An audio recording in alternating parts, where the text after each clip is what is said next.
What's up, comic book fans? And welcome to Comics Icons. Now, JJ, what they call me. And today, we got more Iron Man. This time with issue number 2 of the all-new Joshua Williamson series. And ladies and gentlemen, in case you guys missed the first issue of this series, then I'll go ahead and I'll put a link at the top of the screen so you can get caught up with that before checking out this one. But when we last left off with this series, Tony Stark had given out an award to a random civilian that had won a contest to be the next great mind like Tony Stark, only for the recipient to end up kidnapped by Whitney Frost, Madam Mask, and AIM, only for Iron Man to later find out that even more candidates for this award had been taken. And now Iron Man is losing his mind over the possibility that all of these people are missing and it's all his fault. So ladies and gentlemen, if you guys are ready to find out what this mysterious protocol that Madam Mask knows of that Tony Stark created that's got all of these people winding up kidnapped, and how Tony Stark is going to figure this out. Plus, we also saw Captain America calling in a team to look like they were going to deal with Tony Stark. So ladies and gentlemen, if y'all are ready to figure all this out and see how this comes to an end, then y'all know what time it is. Let's get it. So we picked this issue up with Iron Man thinking to himself as we see a past memory. Whitney Frost is the one that got away. Again and again. The daughter of my old folk, Count Nefaria. Madam Mask made a name for herself as a spy, mob boss, and terrorist. The cat and mouse game between us is endless. A few years ago, she stole one of my armor suitcases. She intended to sell it to the highest bidder. At first, I thought maybe she was just trying to get my attention.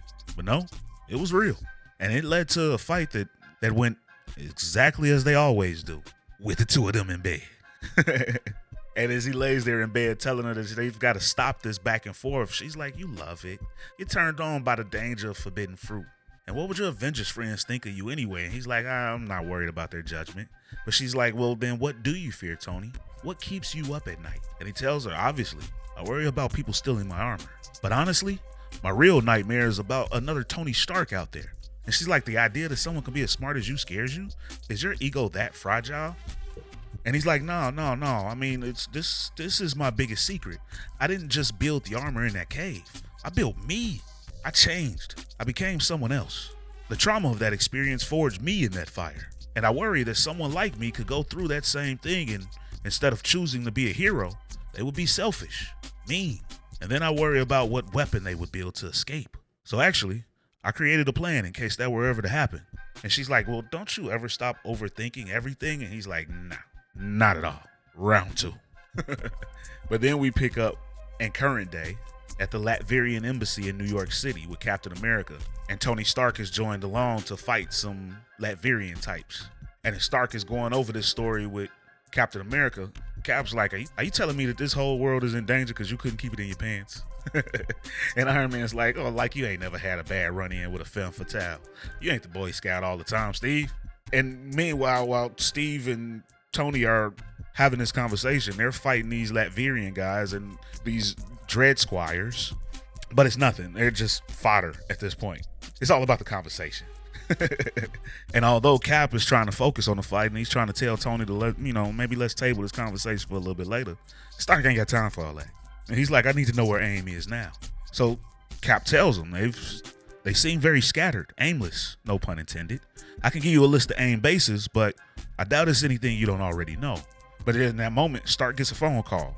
And when he answers, it's the chick he met at the party, Luna Lucia. And she's like, we met at your party, the party about you. And he's like, oh, Luna, yeah, even with the terrorist attack. I could never forget you.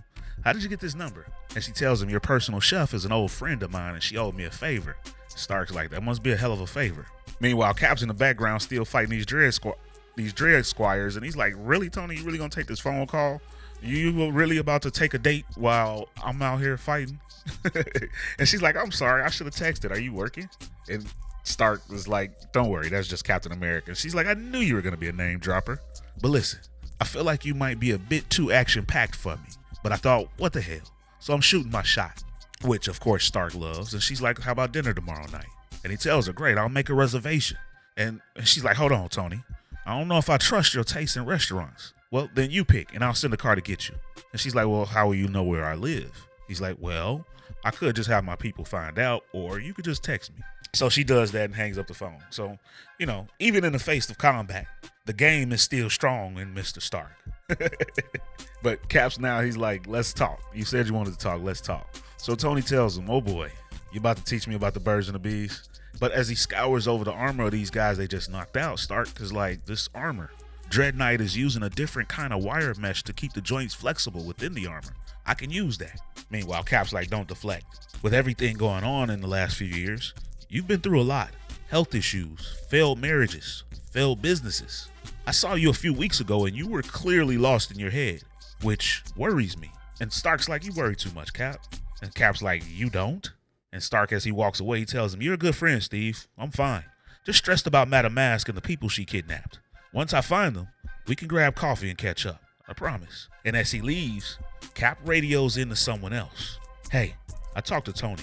You were right. We need to keep an eye on him. Make sure he doesn't get us into new trouble. As we then pick up with AIM and those kidnapped people, as the new guy is getting brought in. Move it, genius. Hey, man, can you please tell me? Shut up. And this girl turns around and she's like, oh, wow, we got a new kid. But they recognize each other. The new guy is like, I know you. You're Melrose Morrison. I saw your Stark talk on biodegradation. And she's like, I know you, Adam Ware. You beat me for the Tony Stark Award. And he's like, well, I didn't see it like I beat anyone. And she reminds him, you beat everyone here. We're all from different fields. Human subconsciousness, sustainability, metaphysics, AI, space travel, climate change, hydroengineering, new weapons technology. And they realize that AIM must want them to work together and build a weapon of some kind. And Adam's like, well, I'm just a teacher. But then this conversation is cut short by AIM as the Fixer approaches and tells them not to make friends. It won't end well. Apparently, you're the world's greatest minds. The next generation, all handpicked by Tony Stark. As if that means something. But AIM has tasked us with seeing how creative you'll become if we give you a little push. And one of the guys is like, well, what the hell does that even mean? And while Adam tries to calm him down, like, oh, don't talk to him all crazy like that. You're going to get us all messed up. Dude's like, whatever, I know this guy. Norbert Ebersol, the Fixer. More like the failure. And Fixer responds, Mr. Chuck Armstrong, you've designed weapons that are intended to be hidden in plain sight. Fascinating work. I look forward to seeing if you are the diamond in the rough. And then AIM comes in and just tortures everyone. Now that we're on the same page, allow us to see you to your new rooms. And they escort all of these kidnapped contestants into their new cells. Top of the line technology from Arcade, Mojo, and Mysterio, combined to generate horrific and traumatizing scenarios. Endless torture, all in a foolish quest to recreate Tony Stark. Why bother with that when you have me, Fixer asks. But Madame Mask responds to him, don't get your panties in a bunch. You can't deny that these experiments have been fruitful. We are advanced idea mechanics after all. Who knows if this will give us our very own Tony Stark to control. But at the very least, we can see what ideas they come up with to survive. As we then pick up at the Iron Man workshop with Pepper and Melinda May. I spoke to the families of the kidnapped. They haven't put together the connection that they were all kidnapped because they were handpicked by Tony.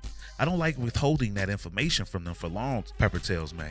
Even if Tony saves all of them, he's going to be facing a mountain of lawsuits. But May doesn't care. May's like, he'll settle. He doesn't care about money, you know that. But Pepper's like, he's hiding something, not telling us the whole story. Sometimes I miss Tony, but I know I don't miss this life. It's just too much. He always does this. Decides that only he can deal with things. That only he's smart enough to tackle a challenge. Meanwhile, Melinda's getting agitated. She's like, I'm sorry. Did I sign up to be your therapist? And Pepper's like, we're not a couple. And Melinda's like, I don't care. Leave me the hell alone. So Pepper changes the subject. Any word from Tony? And Melinda's like, he's been traveling, hitting up all known AIM associates and past headquarters and labs. He's found a few stragglers, but none of the leadership or high council. So Pepper responds, no sign of Madame Mask or Adam Ware or the rest of the kidnapped people? Why are you not in the field helping to look? And May tells her, because I'm monitoring the back channels in the hope that once word gets out that Iron Man is hunting AIM down, someone will panic and lead us to Madame Mask. And has that worked? Pepper asks. And Melinda tells her close enough. Well, where's Tony now? Pepper asks again. And Melinda responds, you're not gonna like it. As we then pick up in Madripoor. And Stark walks into the bar and everyone knows who he is. Howdy, good to see you, he tells them. And they looking like, no the hell, he did not just walk up in here. Hey, long time. I didn't know you got parole. Good for you. This is quite the establishment. And then they tell him like, whoa, whoa, whoa, you don't want to be here. You're asking for trouble. And Stark's like, trouble? With a capital T? Moi? Never. I'm looking for someone, Grizzly. And my sources tell me they're here. Let me have a quick look around and then I'll be on my way. But this dude, Grizzly, he's like, they're not here, Stark, and neither are you. How do you know, Grizz? I didn't even say who I was looking for. Meanwhile, the rest of the people in the background, they're like, go home, Tony. And this Grizzly guy, he's like, you've got no jurisdiction here, Avenger. Unless you want an international incident, you'll turn around and go back to fighting aliens or cosmic gods. And Stark's like, I came here unarmed, in peace. And you want to be a bad host? So Grizzly's like, walking into my joint without your armor was a mistake. And I thought you were smart or something. And he snaps his fingers and calls a couple of his goons over. Show Stark the door, boys. But it doesn't go over too well, as Tony Stark puts the paws on all of them. Tony Stark got hands, y'all. And then he walks into a room and he sees who he's looking for. Well, there you are, big guy. We need to talk. MODOK. As MODOK is there being fed some grapes, having the most ballerest of vacations. Hey, what the hell, Stark? This is my time. I don't mess with your vacations. But Stark walks in and he just grills him. Where's AIM? Where's Madam Mask? What am I, her babysitter? After that business with the symbiotes, your ex and I are not exactly on speaking terms, okay? And Stark's like, let's just talk as Tony and George, shall we? Man the big head. Tell me what you know, and I'll pretend that I was never here. Trust me, I never wanted to see you like this. And I'll scrub my eyeballs the moment I leave. What's wrong with you, Stark? This isn't like you. You've always taken risks, but this is different. Whitney must have really burned you this time. Or is it worse than that? Did she break your heart again? And that cut a little deep, because now Tony Stark comes out of the glasses. I tried to be polite, and he suits up. Where is Madam Mask? I will not hesitate to blast you right in your big ass head. I can't miss. I'm telling you, you're barking up the wrong tree, Stark. Then maybe you'll prefer my bite. Just as Stark grabs MODOK by his head and gets ready to blast him. Wait! But just then, the party is interrupted as AIM crashes in. Move! And Stark tells MODOK, guess the party's really started now. And MODOK's like, Stark! Meanwhile, AIM is moving closer. He's this way. Power up and shoot to kill. And Stark looks at MODOK and he's like, if you don't know where AIM is, why did you call for backup to bail you out? And MODOK's like, you don't get it, Iron Man. AIM is not here to save me. AIM is here to kill me. You gotta save me, Iron Man. And as Iron Man battles AIM to protect MODOK, that, ladies and gentlemen, is the end of the issue. So what did you guys think about this issue? How y'all liking this new run so far, even though we're only 2 issues in, so it's still kind of a slow build up, but I feel like it's intriguing. I like the premise. I like the idea that maybe from this, maybe we'll get another counter to Tony Stark. Maybe we'll get a villain version. Will it be this Adam Ware guy? Will he create something to take down Stark or to be a bigger challenge? I like the idea that we might get something new. But like I said, I want to hear all your thoughts and theories. How do you think this comes about? How do you think this turns out? And who do you think ends up showing out from this group of contestants that had gotten kidnapped? Do you think it's Adam Ware, since he seems to be the one that's getting the most shine in this series so far? You guys know I want to hear all your thoughts and theories down in the comments, because you always got some dope ones. And as always, if you guys enjoyed this video and this channel, and you like to support the channel, then you can do so by dropping a like, sharing this video, and subscribing to Comics Icons for more icons in the comic book world. And ladies and gentlemen, you can also be a tremendous help to this channel by hitting that hype button. And in case you guys are interested in picking up an issue of this comic for yourselves, then I'll go ahead and I'll make sure to put a link in the video description so you guys can make sure to support the industry. But ladies and gentlemen, it's about that time. I'm out. Peace.